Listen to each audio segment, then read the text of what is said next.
everyone, and thanks for tuning in to the Path 11 podcast.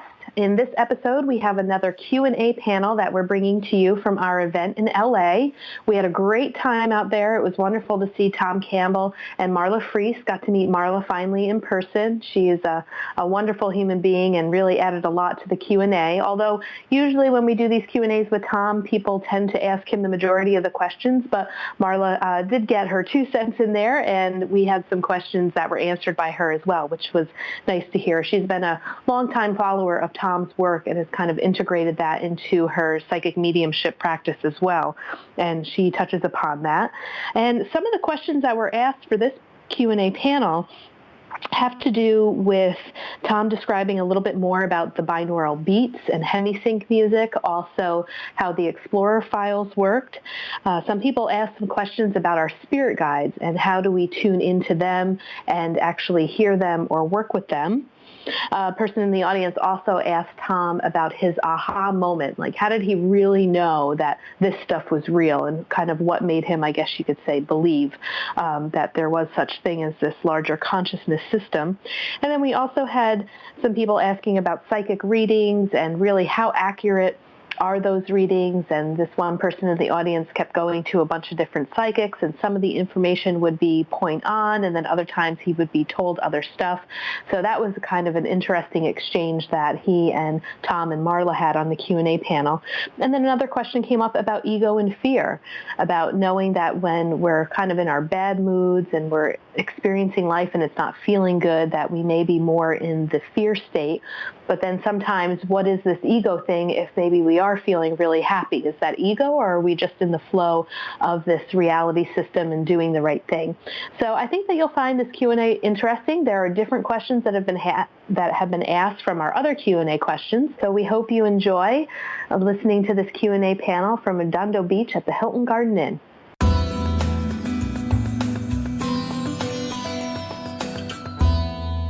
Marla, would you like to just introduce yourself too? Because I don't know where Daghda is, but I didn't get a chance to really do, bios and things like that. Some people might already be familiar with your work, but if you can just introduce yourself. Thank you. Thank you, and thank you so much for this wonderful presentation of this work. I come to Tom's work after, growing up. I'd like to think that I'm a poster child for growing up and lowering my entropy.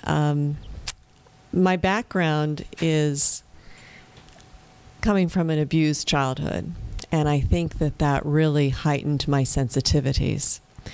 And whether I chose that, to come back into a similar family, but there is something in my soul that I knew I needed to deal with.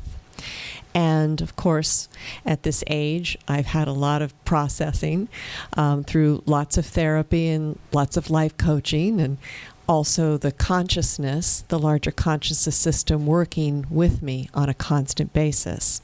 Growing up through belief systems, merging into more consciousness, and having a life of pretending to help me survive. I was an actress for 25 years. And it was in an awakening, basically a fear-based awakening, that I sought the help of, the remote viewers. And they led me to working with law enforcement, and then I found Tom's work, which has been incredibly helpful. So what I do with Tom's work is I'm finding the data streams, I'm finding the information coming in. And April and I were talking about this earlier at lunch today. On your Mac, on the bottom of your Mac, on the right-hand side, there is the trash, and then there's a documents thing. When you press documents, it flares up with, that kind of thing. That's how I'm accessing the data. It comes up in flares like this, and it can be a whole stream of deceased loved ones or information about things, but it has emotion, it has sight, it has hearing, it has all of that. So I'm on a constant process to understand how I'm accessing that and what to do with it for the greater good. So thank you, and I'm so happy to be here. So we would, yes. Bravo, Marla. So we would like anybody that has a question to please come up and take the mic and ask away. I was just going to say the film I felt was very thorough, and I have no questions myself right now. Hello, Tom. How do we get in touch with our spirit guides? Is there any trick to it, or are we supposed to get in touch with them? And do you have any suggestion? Yeah, I guess there's a trick to it. The trick is that you just have to ask. But I guess the larger trick is that you have to be ready to make good use of it. In general, the guides, that's just another part of the larger conscious system, just as we are. But the guides can't really guide you if you only interact with them with your intellect. So if you want an intellectual conversation, if you want to talk to them and have them tell you things, they're probably not going to do that because it's not very productive. That's not where the learning has to be. The learning has to be down at the being level, you see. And they can talk to you better at the being level through your intuition, through giving you nudges and ideas and encouraging you to come to events like this, and that sort of thing is more effective than a conversation, because a conversation, pretty much by definition for most people, is an intellectual exercise. So that's one thing. You have to be ready to have that connection at the being level, not just operate at the intellectual level. So that means you have to be open to it. You have to be non-judgmental. You have to be able to accept it as it comes. For instance, a mistake that most people make is they want to have contact with something in the larger conscious system. So they put that idea out there and they hear something. They hear, "Hello, what would you like to talk about?" And the first thing they think is, "What was that? Did I just make that up? Did I really hear that? Is that a real thing, or is that my imagination?" You see, instead of listening and being open, the first thing that most people do is jump to judgment, jump to conclusions. They want to know. They want that voice to be vetted first. You know, is this somebody that I should talk to? Is it me? If it's not me, how do I know this person isn't a scallywag or a scoundrel of some sort to tell me wrong things? And then we have fear. Who is that person? What's their motivation? You see, so we bring all this stuff to it. Our intellect, our judging, our analysis, our fear, and that's why it's really not too useful for guides to come in and say, "Hello, I'm your guide. What would you like to talk about today?" Because most people would blow that off immediately and ask the question, "Am I making that up?" You see, so that's why. So the problem isn't that entities out there aren't interested in talking to you. It's mostly with people, it's that you're not quite ready for that conversation yet until you grow up enough to where you can process it without judging it. Now, you may end up talking to yourself. That's not impossible. The voice you hear may be something you make up. But the point is, you can't tell that right away. Data's data. It doesn't come with a flag on it that's the source. You just have to be open. You have to accept it. And if after the 10th or 20th time you've made that connection, it turns out to not be anything valuable, and you let it go and you move on. You see, that's the process rather than wanting to judge it right away. Is this real? Work with it for a while. Because the question that's important isn't, is this real? It's, is this useful? If it's useful, it doesn't matter where it comes from. If you're getting it out of your own mind and it's useful, that's great. If you're getting it from some entity out in the great beyond and it isn't good, that isn't good.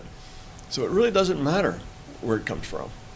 Just operate on it. See where it takes you. Dig deeper into it. And again, you won't know until it's the 10th time you've had that conversation. So you'll have a conversation, and then you'll say, well, let's connect again. And that's easy. You just think of the last conversation, and it'll connect very quickly. It's all intent-based. So, that's the main thing that's hard about it. Other than that, you just put the intent out there that you think you're ready, and that a conversation would be something that would help you learn. And if you're even a little bit ready, you'll probably start with that conversation. But just be open. Can they talk to you through signs and symbols? Because I've been Yes. seeing a lot of that. I Absolutely. communication with them or her, and through signs and symbols constantly throughout the day, especially in the last several months. Yes, that's one of their favorite modes of communication. Yeah.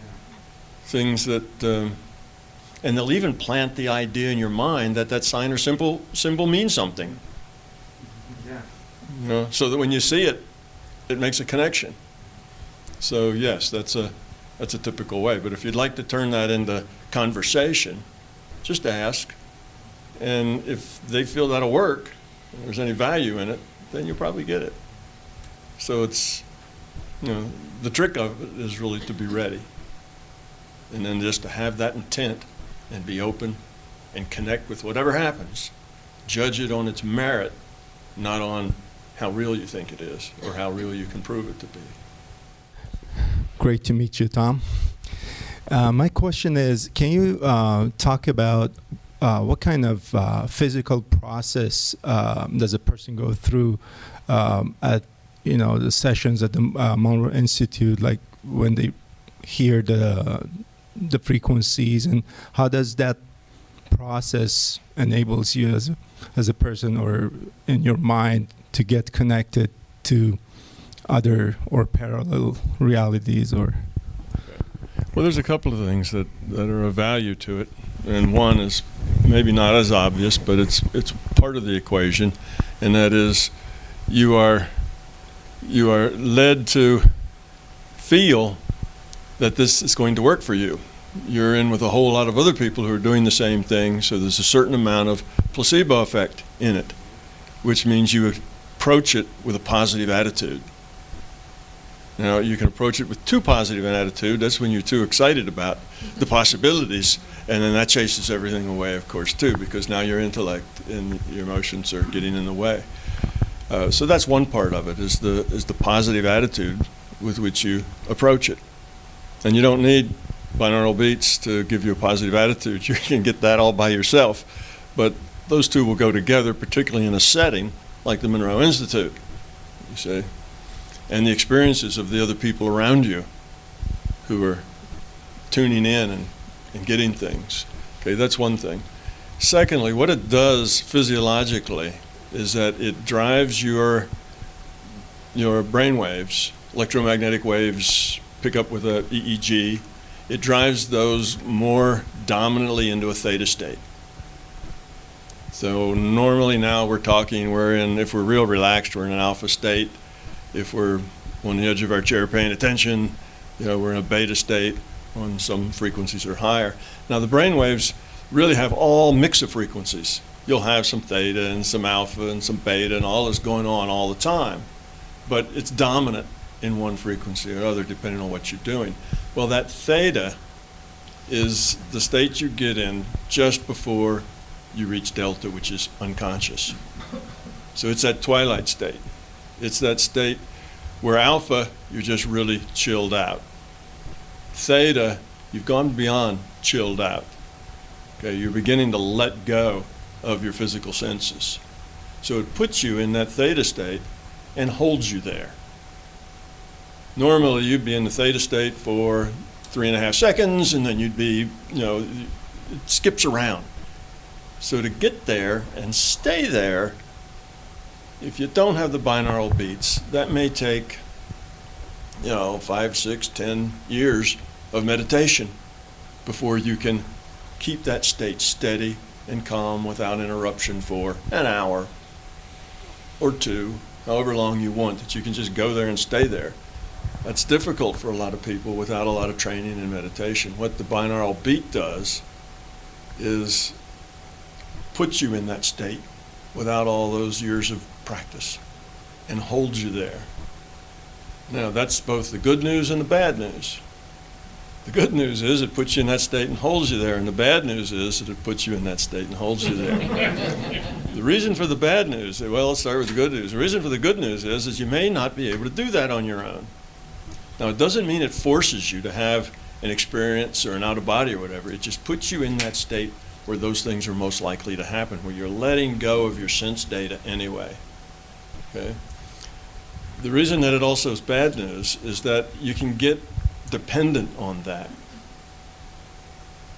so that you can't do it any other way, and you can only do it with the binaural beat, lying in a bed in the dark, without much noise, and earplugs, and or your incense burning, and et cetera, et cetera. We can come up with rituals, and the binaural beat can become a ritual. And the worst thing about it is it holds you there. Once you get more proficient, you really don't want to be held there, because that's like the doorway. That's the introduction. That gets you to that state where you can let go. Well, after you get to where you can master the state of letting go, then you want to go do something. You want to go have an experience. You want a remote view. You can hear. You can do all kinds of other things. Intent will be the driver. And it's much easier to do that if you're not being held right at that doorway state of going from the awake to the not awake but still conscious, which is what the out-of-body state is. So it's a very good benefit for people who haven't spent the years at meditation and can't do it without them, but it'll only take you so far, and you won't get much further. Now, for many people, it's a good trade, particularly in the beginning. It's a really good trade. You get a lot out of it. But I would say that if you've been using the binaural beats for 2 or 3 years or 4 years, I'd say it's time to take the headphones off and try without it. And that doesn't mean try it once, because the first time you try it without it, it'll probably be a disaster, because you're not used to it. You've been, gotten used to the ritual. But try it for a month or so, and it'll get better and better, and see how much you can get out of your experience to at least make it as good as it was with the binaural beat, without the binaural beat. And if that doesn't work out for you, go back to the binaural beat. A couple of years later, just try to let it go again. You see, that's the thing. So you want to wean yourself off of it eventually. My metaphor is it's like the little training wheels on a bicycle. Little training wheels you put on a bicycle so the 5-year-olds and 6-year-olds can't fall over. It keeps the bike upright. And that's a good way to learn to ride a bike, because it gets rid of the fear issue. They're not going to fall off the bike. So they can practice their balance. And you can balance right between either wheel hitting the ground, and you can drive it that way, but you'll never be a really good cyclist with those little wheels hanging on the back of your bike. You see, they inhibit you. They keep you from cornering. Everything is kind of straight and level and slow and so on, which is good for a beginner. So these work kind of like that too. Great to learn with, but limiting in the long run.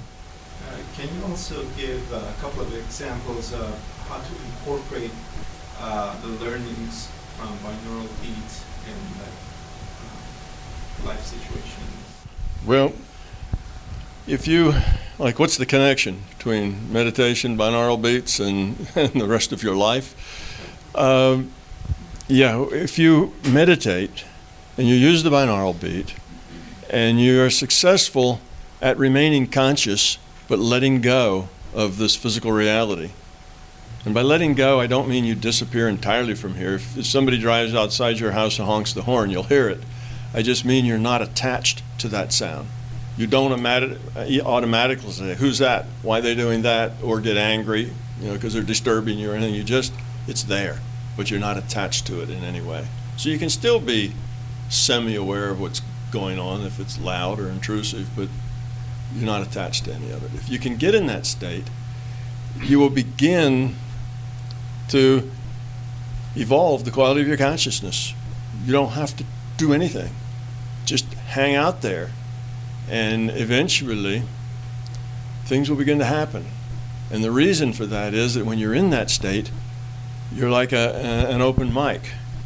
You're available. The system would like to help you grow up, and now you're paying attention. You're listening.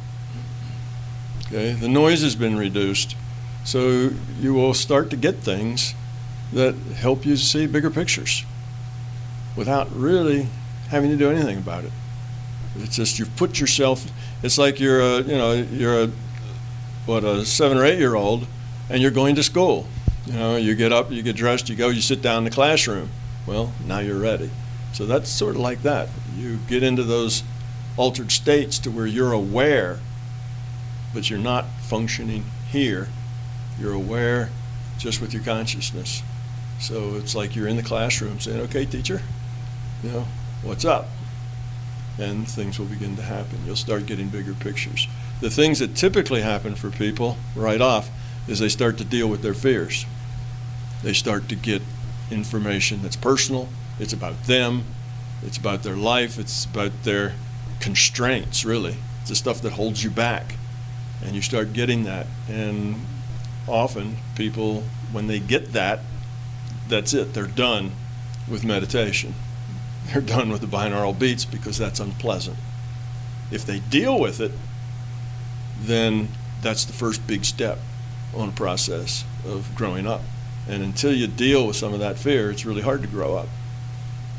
So that's kind of what it has to do with the rest of your life. So just by doing these things, you'll tend to grow up, even if you don't try. It just happens because you start seeing bigger pictures. You start getting a bigger sense of things. And as you do that, it's like travel. If you talk to people who've never been more than 25 miles from where they were born, real tiny viewpoint. You talk to people who've been all over this world, spent time, living in other cultures, really expanded viewpoint. They just see the world differently. That's sort of the same thing. It just opens your mind, it broadens your perspective, and you begin to see everything differently, and then that feeds the process. So it's nothing really special you have to do. You just have to be, and you have to be patient, and you have to be open, not judge, get your intellect to sit down and be quiet. That's the hard part for most people. Tom, I was hoping that maybe you could speak to the Explorer file, since we're talking about the binaural beats in the labs. That we had about 4 excerpts of people that were in the labs at the Monroe Institute, and some people may not understand what was happening there if you're not familiar with that work. But could you speak to that just to let people know? That was a program that I believe started with Dennis Menerick and myself, and that was Bob's term at the Explorer program. And we would meet with Bob. Well, Dennis and I would see him probably 3 times a week, and sometimes on weekends. So it was 3 or 4 days a week, and we'd spend 4 or 5 hours with him every time. And we would go to the lab, and he would run us through his Focus 10 tapes. If you've all been there, that's all it was. It took a while. It took a few years before we got to 12 and then 15, and all those were inventions of Bob's as we went along, because you start losing the placebo effect if it's always just the same thing. You need something new and different that's going to be better, right? So that always helps, make things new and better. So the focus levels went up with time, and so he would often have kind of missions for us to do. Go see what you can find out about such and such. For about 6 months, we were going into the future, reading newspaper headlines and coming back and trying to see the date on the newspaper or whatever, so that then he could check to see, we were trying to do evidential things. We did a lot of the remote viewing sorts of things. And sometimes we were just out to see what happened. And the way it worked is we had this microphone about 3 inches from our mouth, hanging down from the ceiling. We were in a waterbed in an isolation booth, and we just learned to do this. You can learn to do almost anything if you work at it for a while. We learned to do this and be in this out-of-body state and still talk with our physical body. And we would report to him. So every 10, 15 minutes, if we didn't say anything, he'd ask us, what we were doing, what was going on. But otherwise, we just put, you ran into somebody and you're having a conversation. What are you talking about? And he may say, well, ask what this person knows about such and such. So we would, and he'd say, well, here's something I'd like to know, and he'd ask us questions to ask them to get back. So he was kind of in the control room running what we did, and occasionally, as the program grew and other people came into it, they'd have their sources, if you will, that they talked to, guides or whatever, people that they knew in the non-physical. And some of those sources were more knowledgeable and more understandable than others. And he'd work a vein and try to get as much out of it as possible. And then he'd have us do other things. We would do remote viewing things, and he would give us targets to see what was there. One time he got into writing numbers on a blackboard in another room and see if we could read the numbers. And these were all just tests, evidential things. And it wasn't that Bob needed any evidence, but he knew that we needed evidence. Because unless you have evidence, it's not your truth. If it's not your experience that these things are real, then it's not going to be your truth these things are real. I mean, we trusted Bob and knew he wasn't trying to, put one over on us. But till it was our experience, it's his experience, you see. So he wanted us to have these evidential experiences, so he'd lead us through that. But it was pretty good. He had a plan, and he had lots of questions and things he wanted to know. He'd ask a lot of times, particularly toward the end of a session, ask, what can we do better here? How can we better learn how to explore these states, and how can we learn, what are the most important things for us to learn here? So he was always asking to get advice about what he was doing and what we were doing and how we could make it better. And we did get a fair amount of advice about that, and we tried to implement as much of it as we could. So that was it. We were just explorers. We were kind of taught how to go out there, and then we'd go look around and see interesting things, talk to interesting beings, and report back, and Bob would lead the conversation. And he'd always be checking in with you. So he was doing this with Dennis and I. It was the two of us together would do that. With others, I think mostly it was just them individually, one at a time. So that went over, I don't know, 5, 6, 7 years, something like that. It was a fairly long time, and I think in the whole Explore program there were probably, I don't know, maybe 4 or 5 regulars that were there week after week after week, and then probably a half dozen or more that came and went as opportunity, as they came available, sort of thing. Is that enough? Yeah, Marla went to say something. Yeah. Thank you. How many have been to Monroe? Okay, so you know that in the programs that you do, you can, and with technology in the iPhone, you can just click on your iPhone and put it in a place in your check booth, and you can learn to report on what you're actually experiencing. So we're continuing the Explorer process at Monroe by doing it ourselves in every program. And I've come home with iPhones filled with information, very much like the conversations that we're having. So come to Monroe and have some more experiences. Is there a way to make our belief or fears explicit, to work on them? Because by their very nature, I think we are not really aware of them. That's true. And one of the ways you can do that is get into this theta state, into this meditation state, and ask about them. Ask to, have them brought right up, up close and personal, as they say, in the sportscasting world.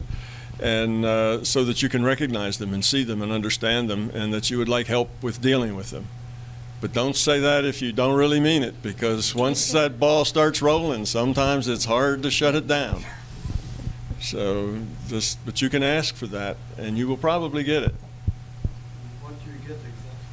Well, it just depends on what you need exactly. The system will give you something that will challenge you to understand without running you over. Okay, so it could be anything. It's hard to say.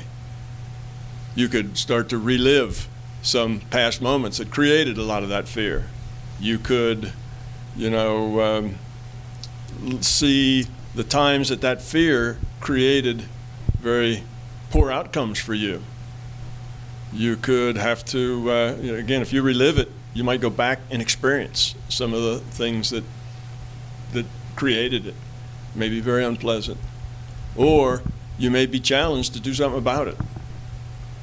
And if you say you want help, then that help may be to make it very hard for you to avoid it. In other words, you say, I want help dealing with this fear. Well, that system may just put you in a rock and a hard place. You deal with it, or there's trouble. And if you choose the trouble, then that's the wrong answer. But it might do that. That would also be uncomfortable. So, because you're talking really about change, to get to see those things that you've already stuffed away because you don't want to see them. That's why they're stuffed away, because that keeps you from having to deal with them. So you're going to bring that stuff up and bring it out. And it probably isn't a fast process. If you get it started, it'll probably go on for a couple of years, or depending on how quick you are at getting it and dealing with it.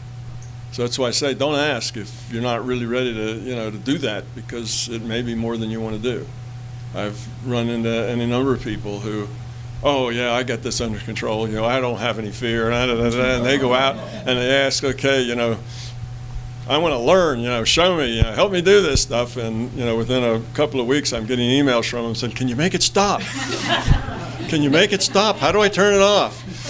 And I said, no, you turn it on. You'll live with it. You asked the question. You needed to be serious, that you really wanted to know. So it will help you grow up. It will manifest in the physical. Yes, things will happen here in the physical that will challenge you to just the things you need to learn. Absolutely. Suddenly there'll be maybe parts of your life that get more difficult or harder or more challenging. And that's a reply to your request for, I need help learning these things. People learn better with pain than they do with pleasure. Imagine that. When you're feeling really good, you don't really care about learning anything. Let the good times roll. I'm happy as the way it is. Don't bother me. But when you're in pain, you say, oh, something's got to change, you see. So pain is a teacher, where pleasure gets you kicked back and not want to change. So if you're asking for change, you may be asking for pain. Maybe. Depends on how quick learner you are. Now, if you don't have so far to go, then the lessons are probably easy and you can pick them right off and there isn't a lot of issues. If you got a long way to go, it's going to be a tougher road. But don't ask for things that you don't really want. I got a question over here in the back. Hi, Tom.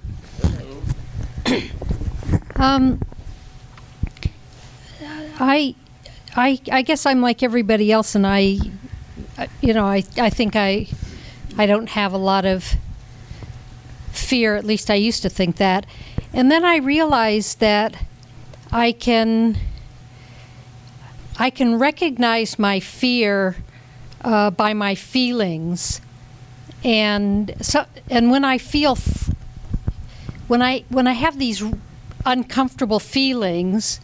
At first I just thought, well, I'm uncomfortable, but then I realized that the reason I'm uncomfortable is that I'm afraid.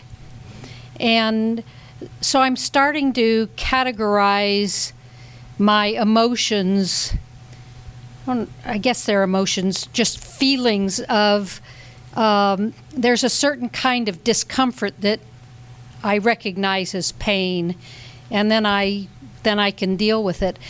But the sort of odd thing is that I also have really pleasant feelings.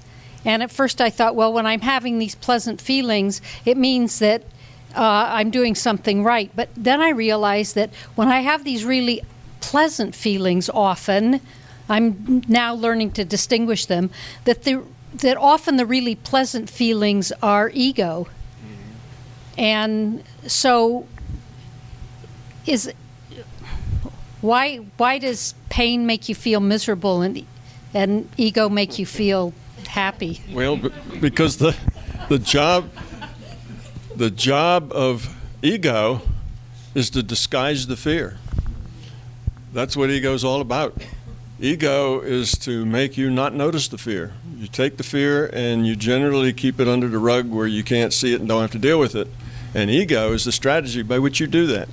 It's the way that you push that fear away. So you just have to be doing just exactly what you're doing is right. You just need to look at things and be real honest about it.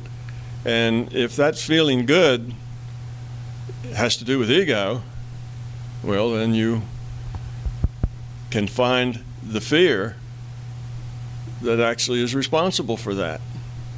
You see, there's some fear, and you've just done something that pushes that fear a little deeper down, a little further away, something that you don't have to deal with that, something that tells you you're really a good person, you're smart, or you're clever, or you did this or you did that, and that's going to be your ego. But it's likely there is a fear in there someplace that's the result of that, that's a creator of that ego. It's more subtle. That's a harder one to find. When you feel negative, it's obvious. You feel hurt, you feel upset, you feel angry, you feel any of those things. Even stress, there's usually some more obvious fear at the root of it. Feeling good could be a good thing. It could be really good. Doesn't have to be your ego. It may just be that you're doing it all right and life is great and you're learning and you're growing and it just feels good. That could be. Or it could be that you've just snookered somebody that you really wanted to snooker and it just feels good because you got away with it, and that's the ego. So it's just a case by case. You just have to look at it. But it's a long trip in uncovering these fears because we're very, very good at hiding them and excusing them and making them disappear. And that's the ego's job. So if the ego's really doing its job well, you'll say, what fear? I don't have any fear. That's an ego that's really in control. During your sessions at Monroe Institute, you said that you went to future and collected data or, basically try to see future. And could you talk about that and if you were successfully able to bring back data or information from future? Yes, occasionally, probably less than half the time, we were successful. More than half the time, we were not. Why would that be? One reason is that the future is not a done deal. It's just the probable future. Well, to get around that, we tried not to go too far out because it's more probable the closer it gets to now. So we would only go a week or two ahead, in a headline. Well, the problem with that is if it's a week or two ahead, you know enough about what's going on that your intellect starts to get in and try to guess the answers, right? And it's really hard to make that intellect sit down and be quiet because you'll get something and right away you'll judge it as to whether or not that makes sense based on what you know about current events and what's likely to happen in the next couple of weeks. So let's say it's an election year right now. Well, you might see things that have something to do with that. Well, that's normal enough because there are going to be things in the headlines that have to do with that. But now your own prejudices and your own attitudes and so on then are hard to get rid of them. It's much easier to do something that you don't know anything about. You see, so there were some problems with that. Another problem, to go back to that, that's why remote viewers have no idea about what their target is, and the people that give them target has no idea what their target is. So you have 100 targets, you pick one at random, put it in an envelope, seal it, and you hand it to this guy, and that's the trainer. He walks in and says, I've got a location sealed up in this envelope, go to it and tell me what you see. Neither one of them have any idea what's in that envelope. The envelope never gets opened because if they open it and if they would speak the coordinates, now people are saying, well, let's see, so many degrees of latitude, and that's about so-and-so, what's there? What's in that, what's kind of remarkable in there that I would notice? And you start guessing. So the people actually get worse at remote viewing the more information they have about what the target is. When they know absolutely nothing other than there's a target in an envelope, And that's what nobody knows anything more than that, because those envelopes were mixed up and pulled out a week ago. And the person that did that had no idea who it would be given to. So it's just really double and triple blind. Then the remote viewer has an easier time of getting it right, because you've taken his intellect out of the equation, because he's totally ignorant of it. You see, so that's part of it. So you can go further out, but if you go further out, you're going to get caught by the probability, because that stuff can change. You get too close in, you got problems with your intellect getting in the way. Now, the other problem that we had, I think, is that the larger consciousness system is real picky about who gets future information and why they're asking, and about their motivations. It's not something that is available just for the asking most of the time, depending on your motivations, what you're doing it for. And I think with us in particular, it didn't want us. We were both, Dennis and I, we were both kids, old kids, but kids. You know, we were in our 20s. And probably, late 20s. You know, I was probably 27, 28, something like that. Dennis was maybe a year or two older. And I don't think it wanted us to tread too much in that territory, because it may have been something that would be a little too attractive to leave alone. So in that case, for our own good, I think it was a little bit of a damper on our ability. But just to let us know that it was possible, we'd have some startling successes, where something would just get nailed down to the last word. That would show us that it's there, it's possible. And see, that's the whole point. Once you know it's possible, whether you do it or not, well, that's you, or the system, or something else. But once you know it's possible, that's really all you need to know. But none of us really got good at it. So that's kind of how that worked. Hi, hi Tom. I have a question about the knowing moment, the aha moment, when you really, it sinks in that this is real. Mm-hmm. Can you speak to that experience, as far as is that experience itself shifting from, you know, your whole mindset? Because again, we're in a whole culture and world where we're told, you know, this is not possible. And I mean, it's not just kind of told to us, it's hammered into us our entire life. Mm-hmm. So could you speak to that experience itself, as like how that changes you, or even at the being level? Is that sort of part of, you know, part of a growing part that grows, you grow yes. from? And yeah, and I think most people do get to this aha moment where suddenly things click and it all makes sense. And for me, and for Dennis too, you know, Dennis was an electrical engineer, I'm a physicist. We're both very left brain science types that, you know, are hard to convince of anything without the data. You know, if we don't have an experiment, if we don't have the data, then it either doesn't exist or we just can't say anything about it. That's kind of the way we're made in that profession. And both of us, going into it, had made a major effort to, we're not going to be tricked, we're not going to be led into believing something, you know, we're going to make sure that this is facts before we bite. Okay, not taking the bait.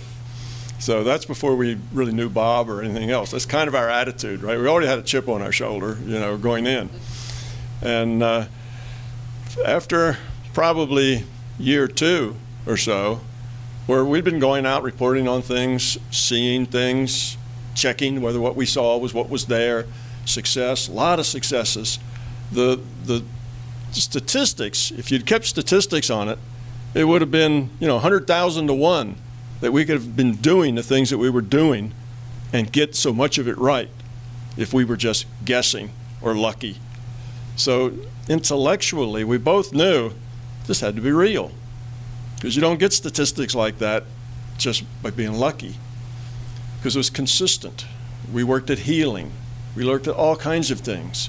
And we're doing this over years, you see. So it's not just we tried it once or twice, but this is hundreds and hundreds of times doing this. So we knew it in our little left brain that it definitely was something real. But that's not the same as getting it at the being level. You can go on a long time knowing it intellectually and never get it at the being level. Dennis and I both got it at the being level, a different experience. Mine was when Dennis and I went out of body together, had experiences together. Each one of us is talking into a mic to Bob, who is recording it on tape. Old days, tape. Can you imagine that? And cassette tapes. And then after, an hour and a half or so, pretty long thing, and it was very evidential. There was lots of things that were very unique. It had to be unique things or it wasn't evidential. And we came back and Bob played both of the tapes at the same time, and you could hear Dennis and I talking to each other, answering each other's questions, seeing the same things, commenting on the same kind of things, and that hit me like a ton of bricks.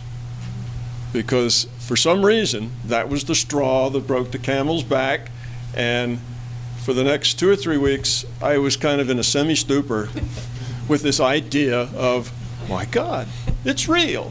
Well, I knew it was real intellectually, but this is when I finally got it at that aha moment, because I couldn't come up with any other kind of explanation that it was real. The next closest thing that one of us had the event and the other one was just getting it out of their mind. Well, that's almost as, out there as what happened. And then myself and Nancy Lee did a venture like that, where we went out together, and it was the same sort of thing, you see.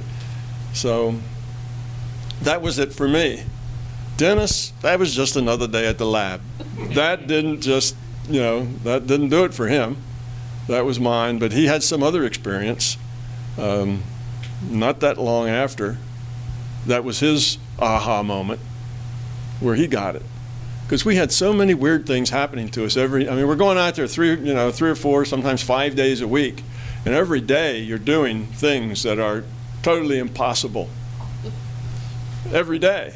And we've been doing this for years, so we've done thousands of impossible things. And just a day, okay, we went out and we saw things together, and it came back, and there it was on the tape. Another day at the lab. You see, and Dennis kind of had that attitude toward it, just another set of wild and crazy things that happened. But that was, for some reason, that got me. So I think it's very personal. I think you just have to be at the right time. I think all of it was building and building and building, and I just needed something to kick it over the top, and that was it. But it took a long time.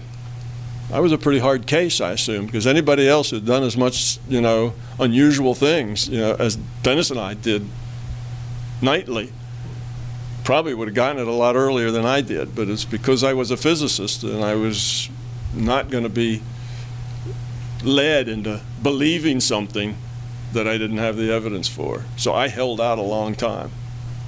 I'm a slow learner, but steady.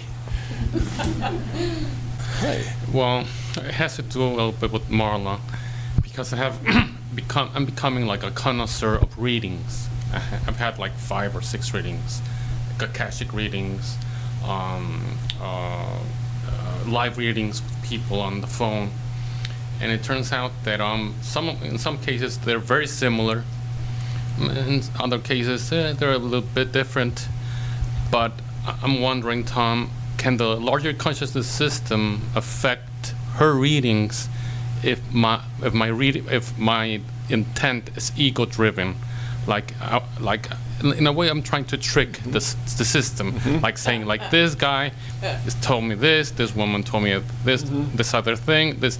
So I'm trying to pick and get information from different sources at different times, so to have a proof.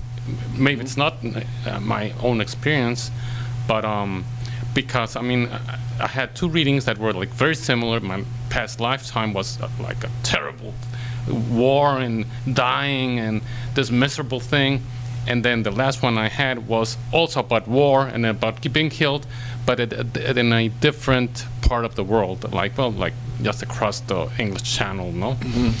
But to me, it was like almost like the larger consciousness system didn't want me to get like the proof that my previous life was pretty much like the two previous readings. So I don't know, can the larger the LCS affect her readings so I cannot get my information because it's my ego-driven information? Can it do that? Yes. Of course it can do that. The larger consciousness system doesn't necessarily tell the truth, the whole truth, nothing but the truth. It tells you what it thinks is going to have the highest probability of you learning something valuable. So it depends on your motivation, your intent, a lot of other things like that. Yes, it can do that. How many cases have we had where we had stellar remote viewers who had very high accuracy, and toward the ends of their careers, as they're very well known and you know, books written about them and so on, they start seeing little green men with pointy ears setting up base on the dark side of the moon, you know, things like that. Well, the astronauts fly around the moon and, you know, they don't see any of that sort of thing going on over there. So why did they get that information? And in their mind, it was just as accurate. It was given to them just in the same way. It felt just as right when they got that as it did when they got all the stuff that really was right. Well, that was the larger conscious system taking their ego down a peg or two because they had been very successful. And because if you get too much in the spotlight, you start to push the psi uncertainty buttons and things like that happen. So the lesson in it is always be skeptical. No matter what you get, no matter what the source is, always be skeptical. Another place where the conscious system will kind of do some dirty tricks by telling you things that maybe aren't true is that if you depend too much on it, there's some people who can't, you know, go to the bathroom unless they consult, you know, a seer first, right? They need to know the right time, you know, the right place. Should I get married? Should I do this? What college should I go to? You know, is this boyfriend right for me? And et cetera, everything. They can't make a decision until they have somebody else tell them something about it. Well, those people are very ripe for being told to take just one more step, you know, off a cliff. And if they do it, then they learn that don't really believe everything you hear. In other words, you're giving up your free will. You're not making your own choices. You're not finding out for yourself. You're getting other people to do the work for you, you see. And if that's the case, then sometimes you'll get misinformation. On the other hand, another source of misinformation is that people who get data out of the database, looking at past lives and things like that, they have to interpret that data in terms of their own understanding, their own history, their own fears, their own sense of things. And as Marla will tell you, it's a very subtle thing. You have to learn to pay attention to the feeling. And these feelings are in very subtle shades. And you learn with experience how to interpret those subtle shades of feeling. And that interpretation can change from one day to the next a little bit. You can get the core of it right. You may get part of it right, and somebody may have said, oh, you were in a war and you were in South America, and somebody else may have had you in Europe. And they both may have been right as far as what they were getting, but one of them just translated it one way and one just translated a different way for whatever reason. Maybe they saw a little piece of a map or something and they said, oh, that looks like the English Channel, or that looks like, you know, the Arabian Gulf, and they missed it. That's not what it was at all. The thing in my case is that the last reading read like a dream I had a long time ago. Mm-hmm. It read perfectly the dream that I had about being in my bunker and being bombarded. Yeah. You know, And like that. But it was a dream, so this guy, he gave the information of my dream, not of my past life. That's what I think. Could be. Or the dream may have been a visit to your past life. It could have been either. Skepticism. See, it could have been either one. It may have been that you dreamed that because it was a part of your past life, or it could have been that you got your dream. I find this really interesting because you're like a junkie, like a psychic junkie, right? So I'm looking at this from the perspective of, like, I might feel something around that, but I just trust the larger consciousness system to give me whatever. I might say something to you like, there's been a lot of war in your life. Let's get over that. Because that's what I would hear. I mean, the larger consciousness system is working through me, working with you to give you what is best for you. Yeah, and they keep telling me, you need to be more compassionate to people. You need to be more compassionate to yourself. And it's really hard. Well, I guess you're just going to keep hearing that over and over and over again. And you're going to just keep giving money and money and money away. Well, yeah. Okay, Well, but you're right. And people question what I do. And I say, yeah, you're right. I spend a little bit. Well, it's my money, so I don't have too many vices now.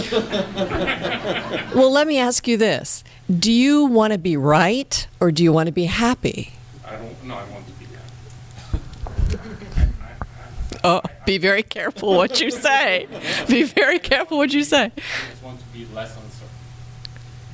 Oh. There's so much uncertainty that if you have a little bit more certainty, that makes everything click. This is what I suggest to you. You start reading other people.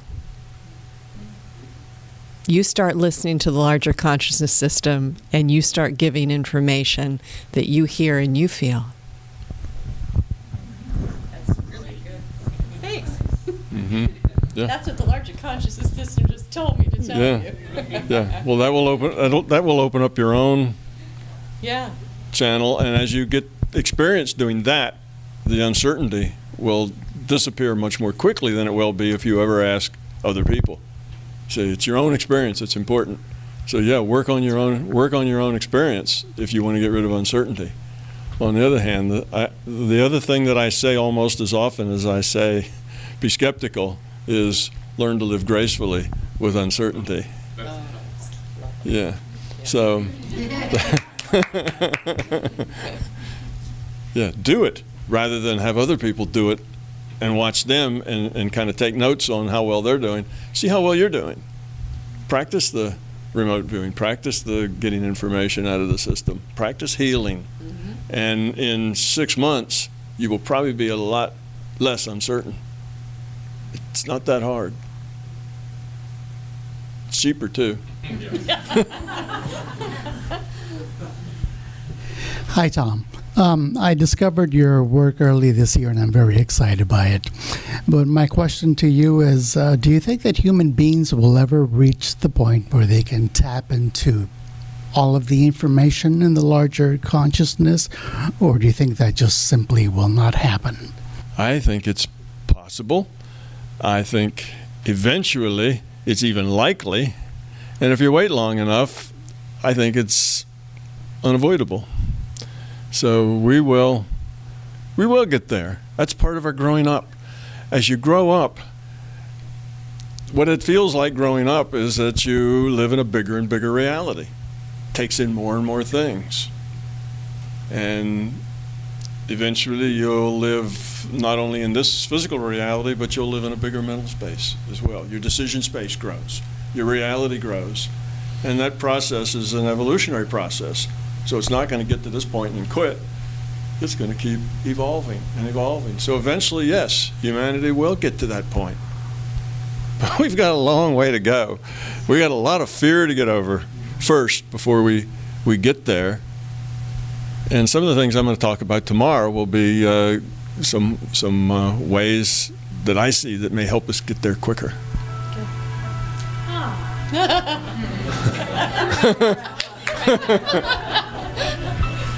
So yes, shall we dance?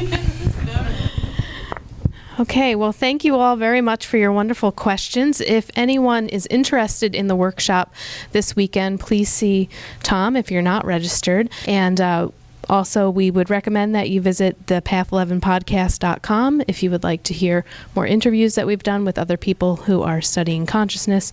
We have Marla on there and Tom on there, so it's another good source of information. So we thank you all very much for coming out, and we're glad that you enjoyed the film. Thank you.